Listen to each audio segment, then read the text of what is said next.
Moscow, the 6th of May 2013. Thousands of protesters gather to demand the release of political prisoners. These are their photos, long-time activists and common people. They're all in prison for having demonstrated against Vladimir Putin a year earlier.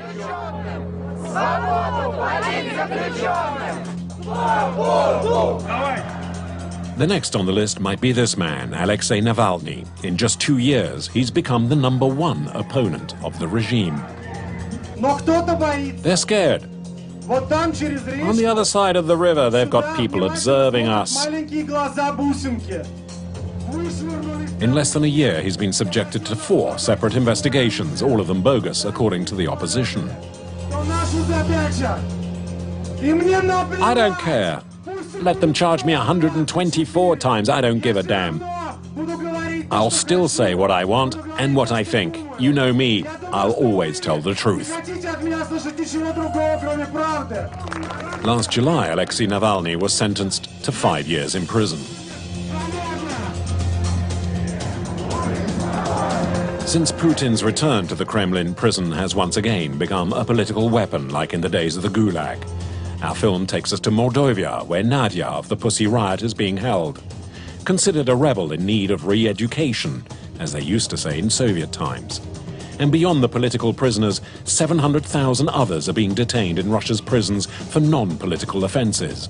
What we uncovered was methodical brutality, men and women, and entire families, all broken by the system.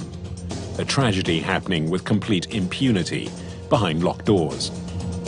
20 years after the collapse of the USSR, the Gulag might no longer exist in name, but its methods live on.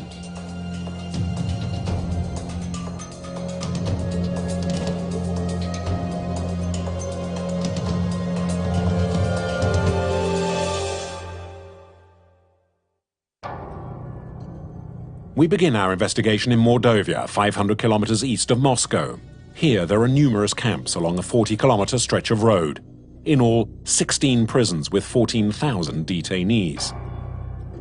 In Russia, these penitentiaries are known as reform colonies. Here, almost all the locals make a living from the camps. Nothing much seems to have changed from communist time.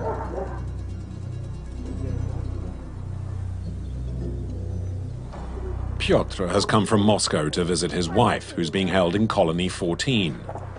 Before each visit, he does a little shopping in one of the village stores.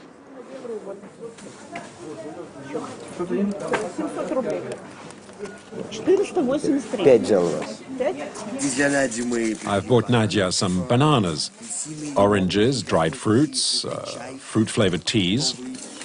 Why are you buying all this? Well, there's not much food in prison. That's why we bring things from the outside.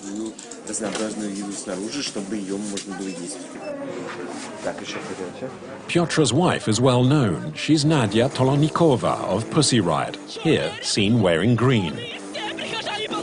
Last year, along with 4 other militants, Nadia occupied the largest cathedral in Moscow for an anti-Putin punk prayer session.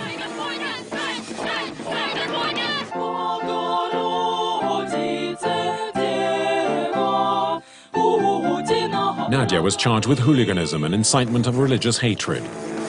Her 50-second performance cost her 2 years in prison. To Pyotr, the sentence was purely political.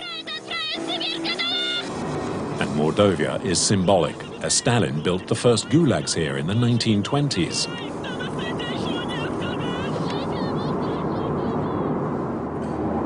Mordovia is known for its brutality.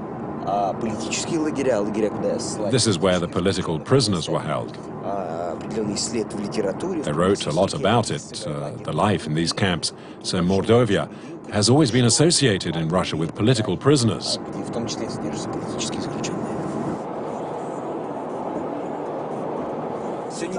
Stop filming, it's not allowed. Stop filming.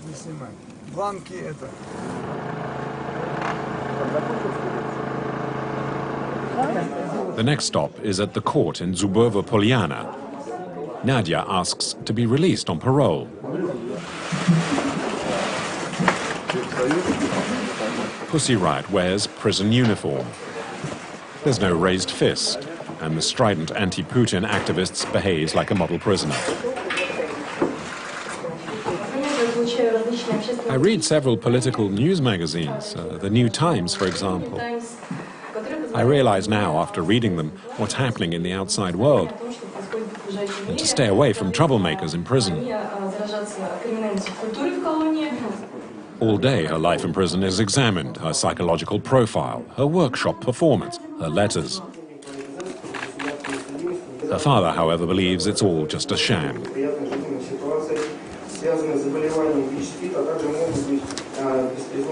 It's just a formality. It's 100% certain that it'll be refused.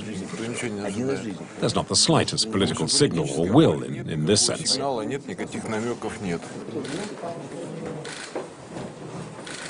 the penitentiary's management, Nadia doesn't deserve freedom, as she's refused to ask for forgiveness. And it's the argument that the tribunal uses. The request for release on parole is denied. The judgment is no surprise, and Nadia has to put up with it. Someone in the room cries shame, as Nadia is led away in handcuffs.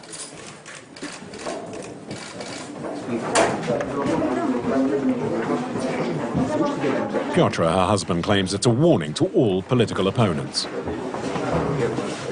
Vladimir Putin has decided to send people to prison to repress the discontent in Russia.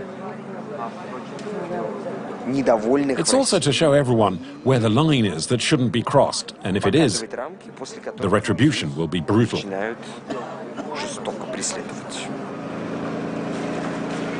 The young woman is taken back to the camps in a van, knowing she has to serve her full sentence up to March 2014.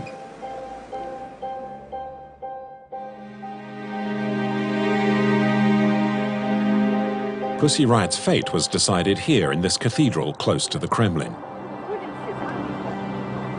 Katya is the group's guitarist. She was also arrested and was remanded in custody for 7 months before finally being released. So this is the scene of the crime, as they say. This is where we did the show, yes. There was no crime. That's what's so absurd about it. Throughout the whole affair, it was obvious to everyone we were innocent. But unfortunately, there was all this crazy propaganda about our alleged blasphemy. Everything was done to make us appear in a bad light. Katya is free, but under probation. She has to register with the police once a month. It wasn't the first time Pussy Riot had made waves. Throughout the winter of 2011-2012, the feminist group carried out a series of protests in front of a police station, inside luxury goods shops, and in particular, Red Square, right under the Kremlin. Vladimir Putin was prime minister at the time and doesn't stop the unprecedented protest. But then the authorities got scared. It seemed to be a sign they'd lost control, and that's what they fear the most. Putin, in the meanwhile, had once again become president.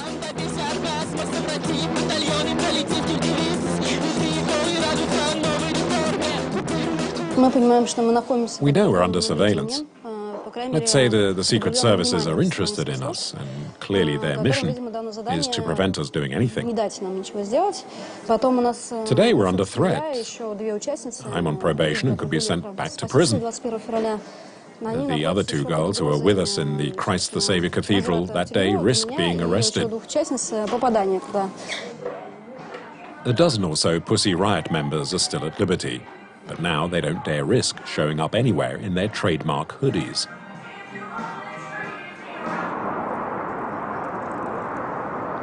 In 2013, NGOs estimated there were some 200 political prisoners in Russia. Sometimes they're simple protesters. On the 6th of May 2012, on the eve of Putin's return to the Kremlin, one demonstration ended badly. It marked the start of political repression. Dozens of people were arrested.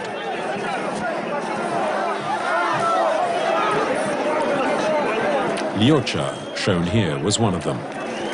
Along with 14 other protesters, he's still being held in preventative custody pending judgment. Liotcha used to live in this Moscow apartment block. His parents still haven't come to terms with the situation. Their son wasn't a militant. A sociology student, he'd spent his military service in the Russian Navy.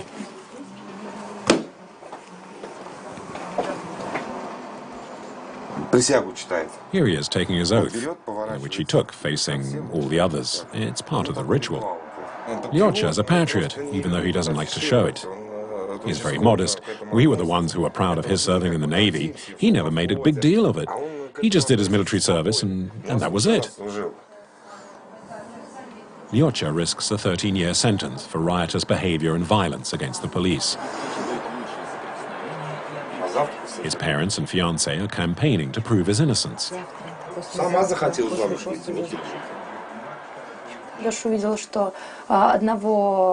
Lyotcha saw a young man being beaten by the police at the demonstration. He tried to help him, but he wasn't able to. And then he was also set upon and beaten with truncheons. All he had done was to try and defend someone, and now he's accused of the violence. The accusations are ridiculous. It's completely absurd. Nevertheless, Lyotcha's family know he'll be sentenced.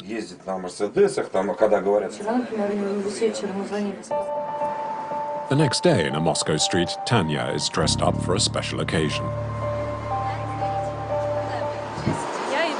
I'm going to marry Lyotcha in prison. Oh, a prison marriage? Yes. Did you ever expect this? Of course not. I don't think anyone dreams of getting married in prison. In fact, I never thought of getting married at all, let alone in prison. In 1 year, Tanya and Lyotcha had only seen each other once. One of the reasons they got married was the greater number of visits they could now expect. At the end of the courtyard is Moscow's most famous prison, the Butyrka.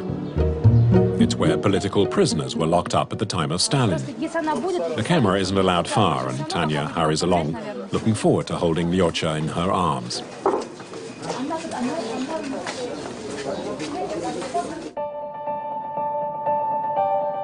The young couple were allowed 10 minutes alone after the ceremony. On leaving, Tanya catches up with her friends and the Committee of Support for the Prisoners of the 6th of May.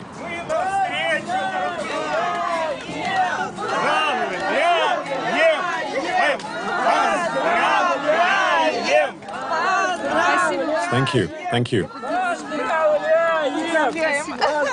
Oh, stop with the flowers, there's so many.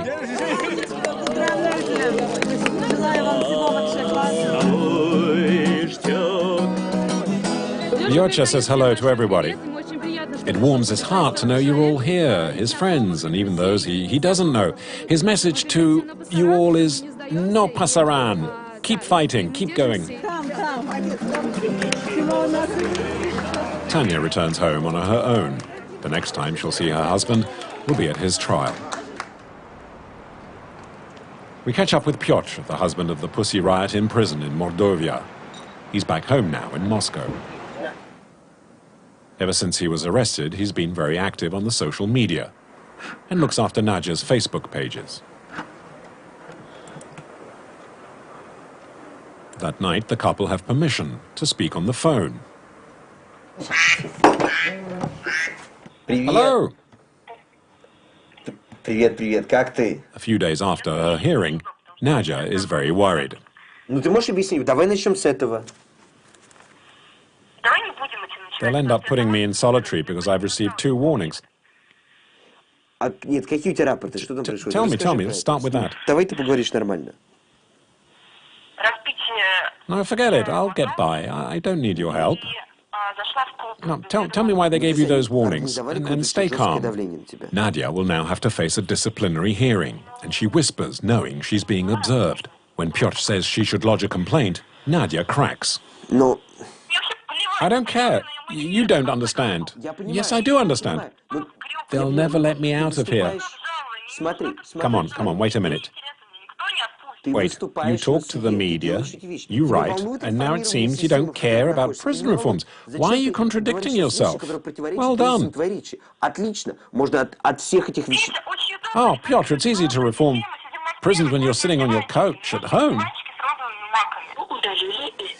Пиздец. The conversation is cut. Действительно, вот, видимо, этим давлением... Obviously, the wardens, the prison guards, are using the other prisoners to put a lot of pressure on her. It's making her life very miserable. She's very upset. And that's why she's finding it so hard in the prison camp at the moment. Usually a determined fighter, Nadia appears on the verge of giving up. What really goes on inside Russian prisons? To try and answer that, we're heading out to Mordovia again. We're traveling with a former detainee, Nadezhda. She was a non-political prisoner who spent 7 years in the camps for drug smuggling. Released just a few months earlier, it's the first time she's returning to the area.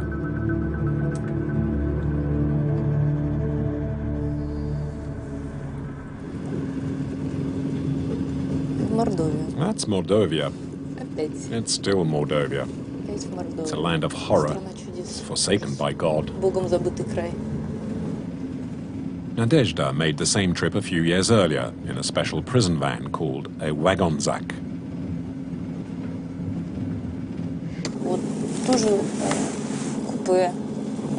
It's an area about this size in the van, but less comfortable, much more basic.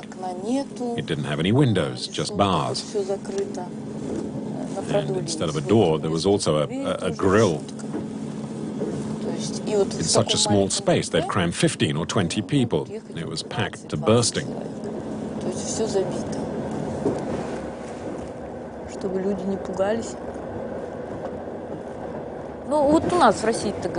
Here in Russia, we say prison doesn't change you. You're the same person. But you know what?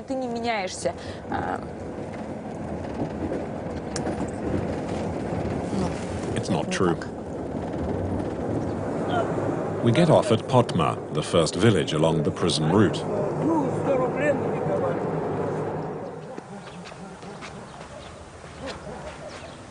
Behind the fence are huts that hold about 100 prisoners. Nadezhda went through hell here. No privacy, little or no hygiene. And above all, near military discipline.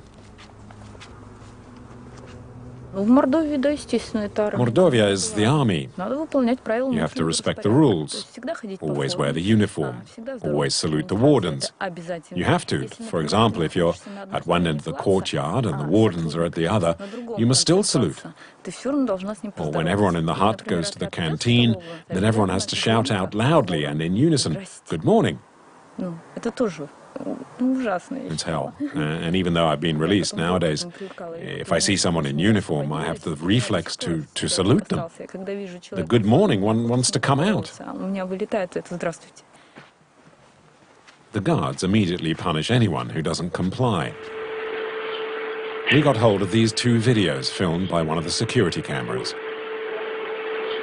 You can see prisoners being beaten by a guard in a penal colony in the extreme east of Russia. Natasha says the video is hardly surprising. I'm not surprised to see this sort of thing. It happens all the time. In the penal colonies, I had the same experience. I saw it for myself. So I can't say, what a nightmare, how dare they, because they do dare, and they do it. Nadezhda was beaten regularly. It could have been worse, she says. In the camps in Mordovia, the guards give you a choice, the truncheon or sanctions. I thought it was better to be beaten and get it over with rather than be sanctioned, because it'll appear in your files, and that makes it much harder to get parole. So you preferred being beaten? Of course, no question. I have children, my mother. I had to be with them again. I thought I had to get out of the camp. It was the only thing I ever thought of, about getting out, about leaving.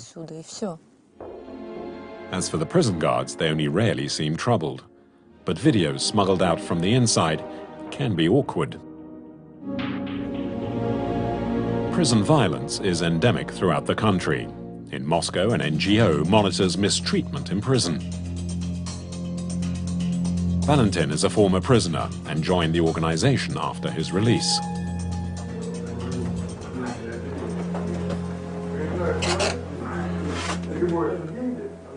This is a special file on beatings. Altai, Bashkiria, Vladimir, Yekaterinburg, Baikal, just about everywhere in Russia. Valentin sifts through hundreds of complaints, photographs and videos such as this one, which he has just received. The video comes from a security camera in a prison camp in Siberia.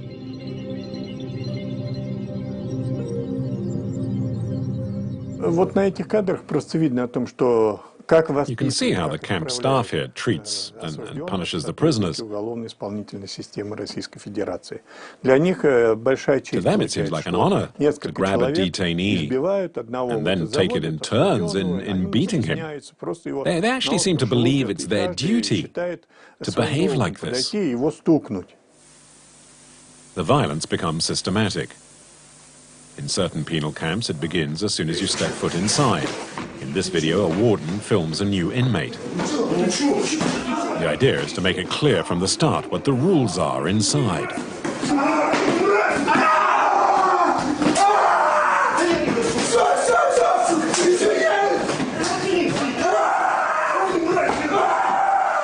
It's what they call prevention. The guards make it clear how they'll deal with the slightest opposition. Any wrong move or word will cost them dearly for the duration of their sentence. We've tried to trace the source of the video. The prisoner's name is Shamil, and the scene took place in May 2012 in the south of the country. In the video, the guards try and smother him with his own hat. It was a lesson in prevention that proved effective. Shamil never filed a complaint. But his father, however, did. In every region, there's a torture colony. This is where prisoners from other camps can be sent to at any time, and it's to break, to destroy their spirit, their will. And you know, when they leave, they're like vegetables. In fact, they can consider themselves lucky if they haven't been permanently handicapped, but they'll all be morally and physically destroyed. The NGO has produced a blacklist of the torture colonies, in all some 50 throughout the country. The director of the NGO says that more than 20 years after the fall of the USSR, Russia has still not rid itself of the cancer of gulags.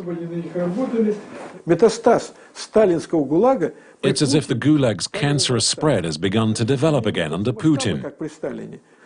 Even if they haven't reached the proportions they had under Stalin, the cancers of torture, murder, rapes, and no one is punished for it. That's the 21st century gulag.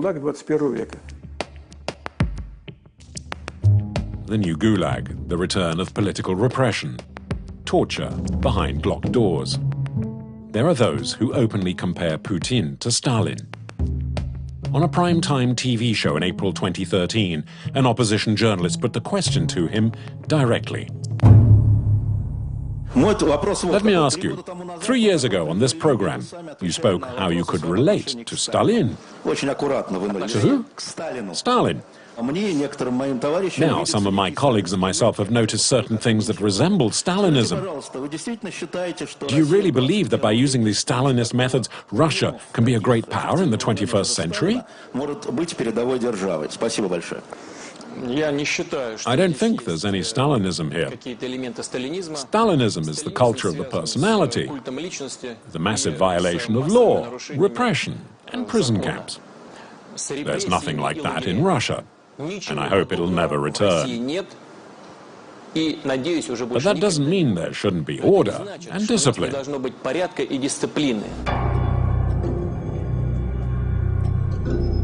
Next destination is Chelyabinsk in the Urals, 2,000 kilometers from Moscow, where there were rumors of a mutiny against torture. At the airport, Oksana, a human rights activist, and Daniil, a former prisoner, join us. The tone is soon set as we are followed, with one car in front and another behind.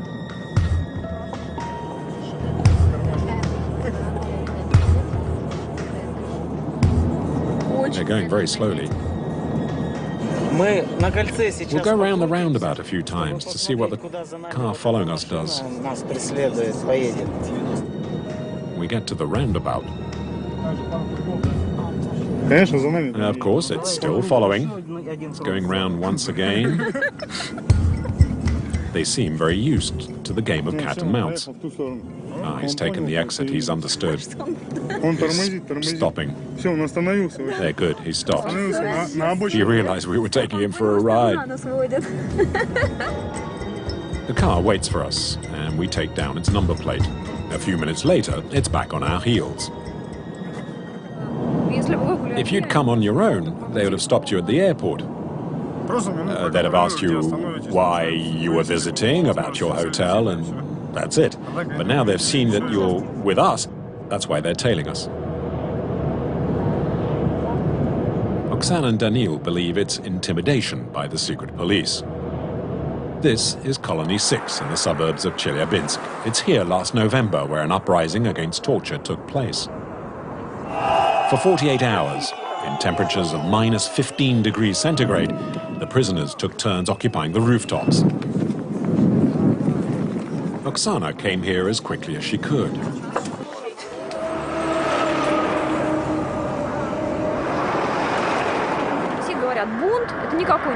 They called it a mutiny, but it wasn't. It was an act of desperation. The detainees climbed onto the roofs and the two towers over that. There were a lot of them on that one. They unfurled a banner that said, "Help us." And later on this building, they hung up another banner. And that one read, "They're blackmailing us. They're torturing us." The riot police was deployed around the camp. The prisoners negotiated and they ended their protest without violence.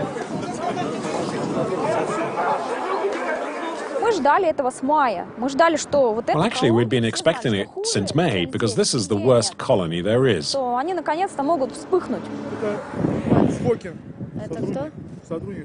Suddenly, Daniil stops talking as a warden has spotted us. Daniil knows him. He's only recently been released from here after 3 years inside.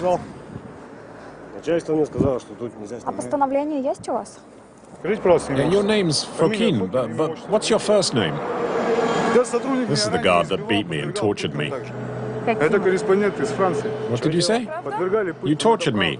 Impossible. In the warden's office, you hit my testicles. And in solitary, you chained me to the railings and gassed me. Who did that to you? You did. Is it true? No, it's not true. What do you mean it's not true? It's a lie. Torture is a lie. We don't torture people. Turn the camera off.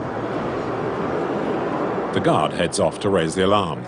We decide to continue filming on the other side of the penal colony.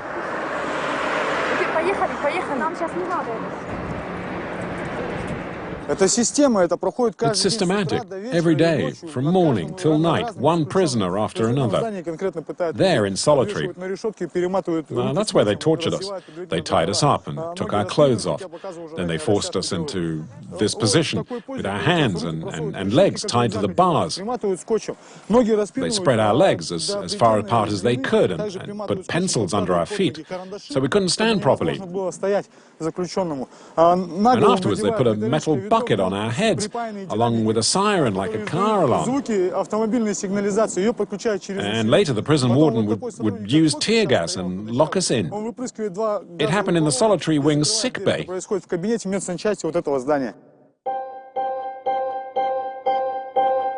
During our visit, an NGO provided us with video filmed inside Colony 6. There are dormitories packed with prisoners. Canteen, and the workshops with inmates sewing uniforms. And the sick bay Daniil had mentioned. The cage to which prisoners were attached with sticky tape to be tortured. Touch it. It's still sticky? Touch it. Yes. Yes, it's still sticky. Such evidence is increasing. It's estimated 10% of all prisoners in Russia undergo this kind of treatment. That's 70,000 people, more than the entire prison population of some West European nations. Since his release from the camps, Danil has lived with his younger sister in Chelyabinsk. Convicted of manslaughter, he spent 11 years in a reform colony. 1 month after being freed, he's readjusting to life on the outside. This is the first ice cream I've had in 11 years. We didn't get this. It's really good. When we were small, they weren't as good as this. Didn't exist. They were only Soviet ice creams.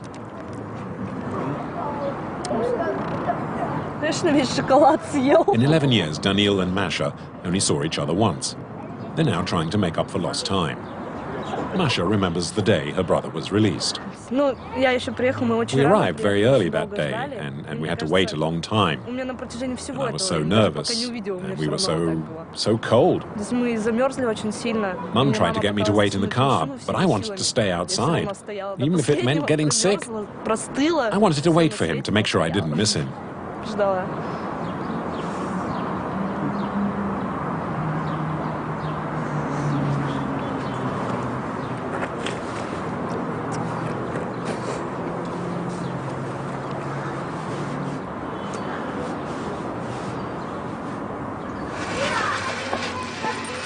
Danil is looking for work, but without a diploma and only experience of prison, it's difficult.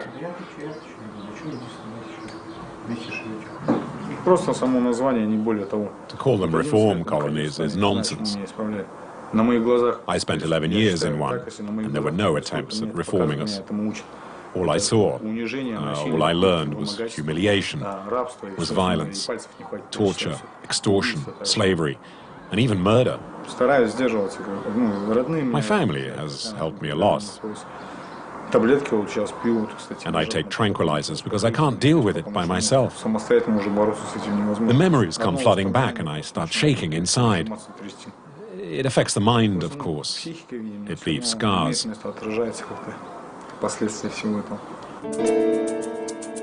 Danil is by no means the only victim of torture in Colony 6. The silence was broken when the prisoners mutinied. Oksana visits a local NGO. With Dina, who is responsible for visiting the prison camps, she's collected over 1,000 complaints by detainees in Colony 6. Take Colony 6.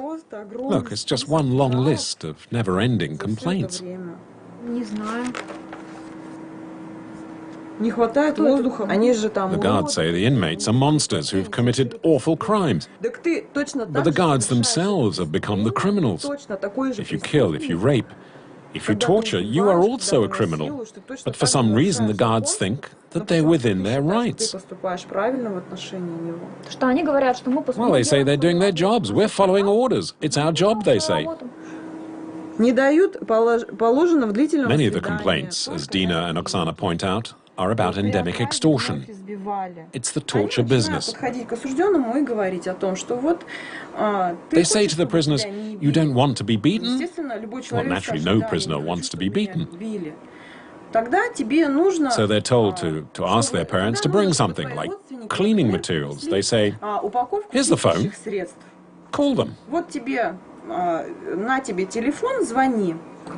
Cleaning or building materials to maintain the colony, the guards blatantly make use of the family's resources. It's what's called humanitarian aid. And it adds up, it multiplies. They always demand more. The families are sometimes forced into taking out loans. Sometimes they have to sell their cars or spend all their money, and they get into debt. To all intents and purposes, some families end up working for the prison camp so that their son or husband won't be beaten up.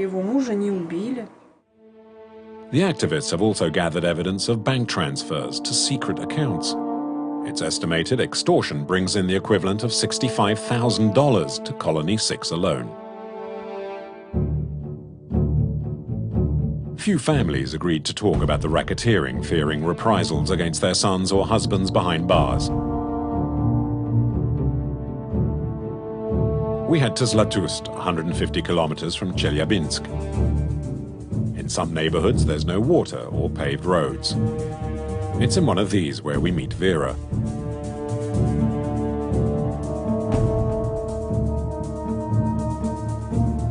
Her son Victor is in Colony 6. He was arrested 5 years ago for drug trafficking.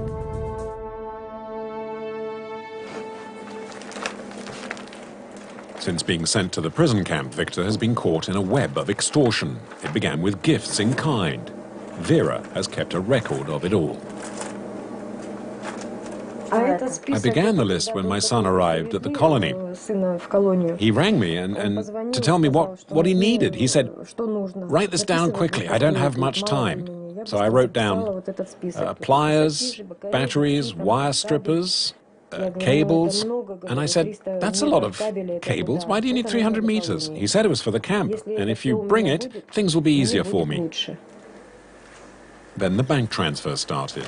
Vera has the receipts. 2,000 rubles, 4,000 rubles, about $130. And the demands from the prison wardens didn't stop there.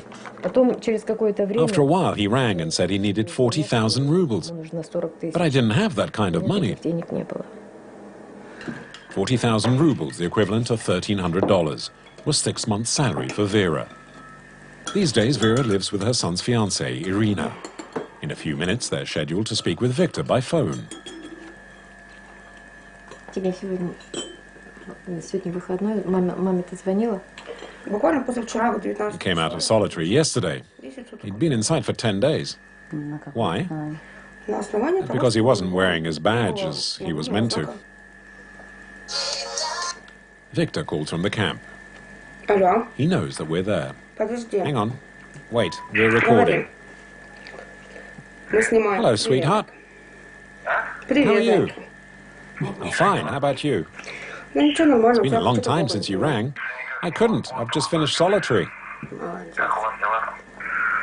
We asked about what happened to prisoners who couldn't pay. Well, if you'd promised to give them something and you don't, then they'll put you in solitary. Has that happened to you? Yes, yes. And in solitary, they beat me up. They spread my legs as far as they could. And they hit me on my head.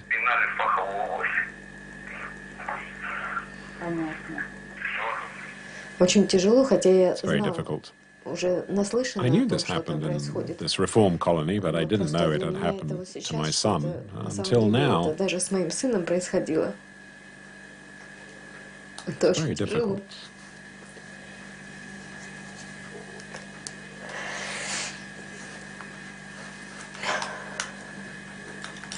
But I still believe that justice will be done one day.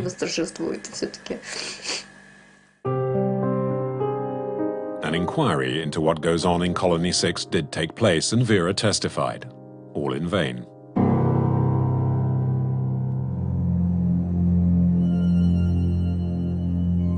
The prison authorities deny all accusations of extortion and torture.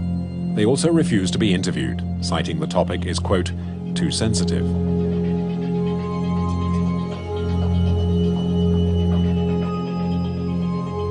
But one man does agree to talk. He lives in the same region, but a little further north. Sergei Vitoshkin is a former prison director. He retired 7 years ago and is very frank about Russia's prison system. His comments are uncompromising.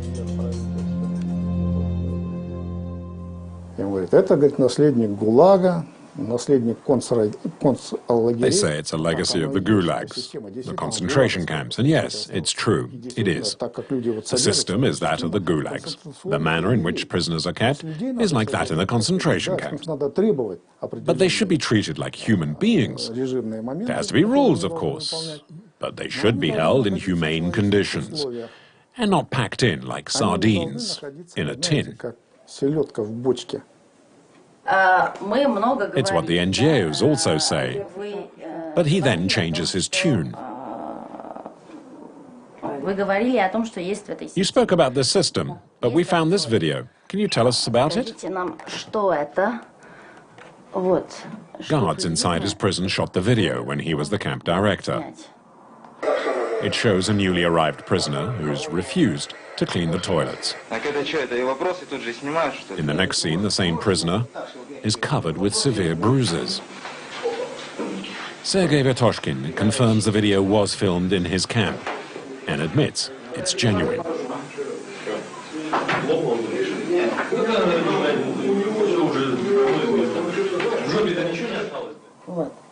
Is this an example of the, quote, special methods? Yes, it's a RP-73 truncheon. Is that legal? Yes. The man who uses the truncheon knows how far he can go. It's up to him to decide how far he has to go so that the prisoner understands it's better to follow orders. The prisoner can hardly walk and needs to be supported by other inmates.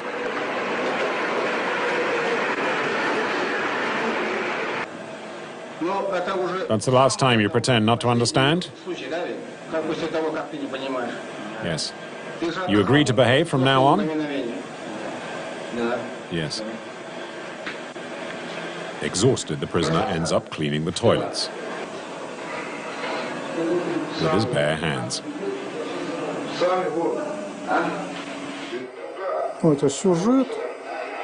We use this video to show it to the new inmates, so afterwards they'd understand that they'd better follow orders. It's best to video something like this to show to the others. Better this than having to do the same to 10 prisoners. Do you think it's worse? What do you think? I don't know. I do. I know. Sometimes you have to choose the lesser of two evils. The former director justifies his methods, yet his former detainees named him the professor of torture. In Chelyabinsk, we catch up again with Daniil, the former inmate who described the torture in Colony 6.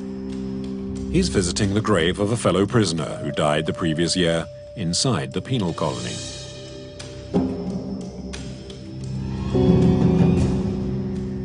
I don't recognize him from the photograph. It's like two different men. I know it's him because his name, Korovkin Nikolai Alexandrovich, is written there.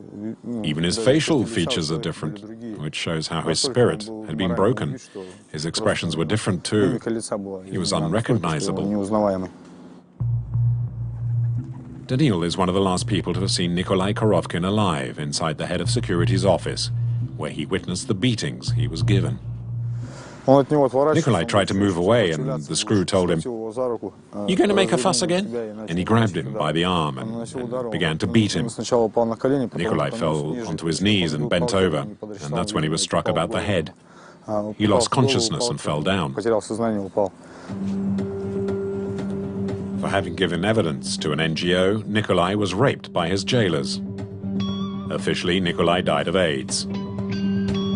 But the photos taken by the forensic scientist tell a different story. We also managed to get hold of a series of audio recordings made a month before his death. Hello, this is Colony 6. You want to speak to prisoner Korovkin? In this extract, Nikolai Korovkin is talking to his father. He's been the victim of extortion. At the very least, we need a cement mixer. You hear me? You understand? That way things will be easier for me in the camp and at work, so I can have visits and normal treatment. And where do we send it to? To Colony 6. Well, what do you think? Here, of course. A cement mixer is maybe not such a surprising request. The prison warden saw in Nikolai's files that his sister was employed in the public works sector. With our documents, we pay a visit to the parents of Nikolai Korovkin. At first, they'd refused to see us. But on the staircase, we come across some of their neighbors. We'll go together. If they say no, well, they say no. Let's go. Come on, let's go and just look at this guy here. Come on, let's go together. I know all about this. I've seen it all before. They claim he died of AIDS. Like that, on his own. You, us, nobody can do anything. The corruption is at the very top. All the way up. It's all the way down.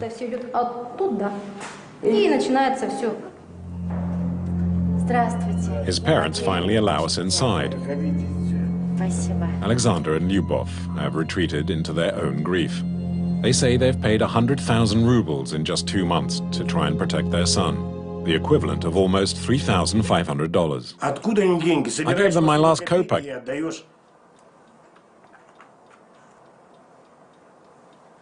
So that it would be better for him. It just became worse.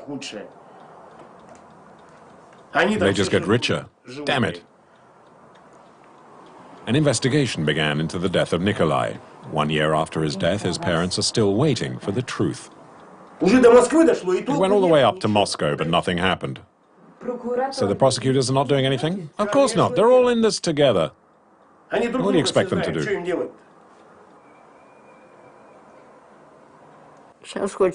Whatever we do, the camp governors will go unpunished. And it will all continue like before. Except my son will never come back to me.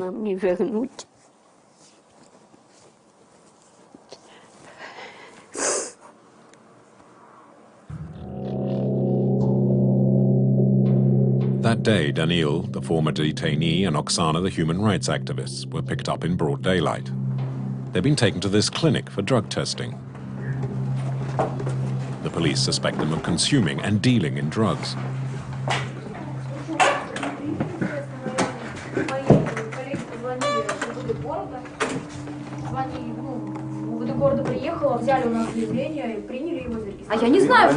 I don't know why they arrested us. They say they suspect I was carrying drugs. They asked to see my papers, and then they frisked us. What did they search? My pockets, then the car, personal belongings, and the boot. Of course, they found nothing.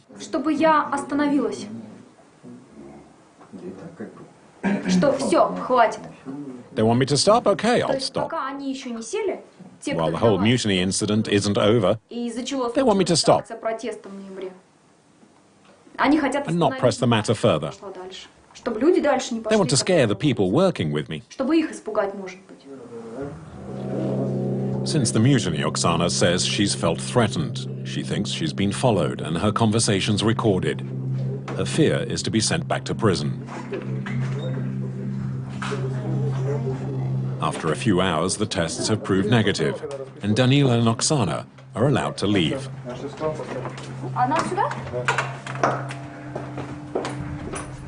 So you're free? Yes, it's the second time they've let me go. I've been out for only a month. And they've found a pretext to hold me for 4.5 hours now. We're not free to move around. Our rights count for nothing. It's like that every day. There's always something. Да, привет.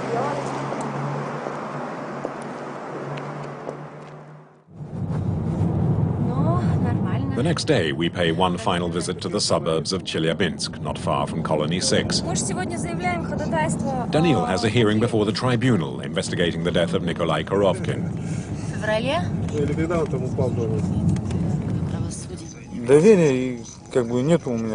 I have no confidence in Russian justice. Of course, the saying goes that hope is the last to die. And deep down, I have that hope. But I understand full well that I might end up in prison again. Daniil arrives at the tribunal with his lawyer. Also present is the senior staff from Colony 6. Denis Mikhanov, the director, and Konstantin Shegol, the head of security. Both men's names feature prominently in grievances filed by prisoners. Despite this, it's Daniil who finds himself in the dock. Will the accused stand to hear his rights? For having testified on the death of Nikolai Korovkin, Daniil is charged with libel. I can't even bear to look at them. They've behaved like criminals, but they're here now as the victims, which beats everything. It's tough being here, especially with Shigol. It's just too much. And Mekhanov, he threatened me in solitary, saying he'd make my death look like a suicide. At the end of the audience, we try and speak with the directors. I'm telling you, don't film me. They agree to talk off camera, but we secretly continue to film them. They accuse me of, quote, killing Korovkin. It's not true. We have proof. We have the files. No one ever beat Korovkin? No. No. Do I look like a torturer? That's enough. Come on, let's go. Charges against the two prison managers for the death of Korovkin are dropped. They don't seem too concerned. They know the system will protect them. Daniil risks a 6-year term for libel. But he won a temporary reprieve when the court transferred his case to another jurisdiction. A present of sorts, as the young man celebrated his 30th birthday, the same day.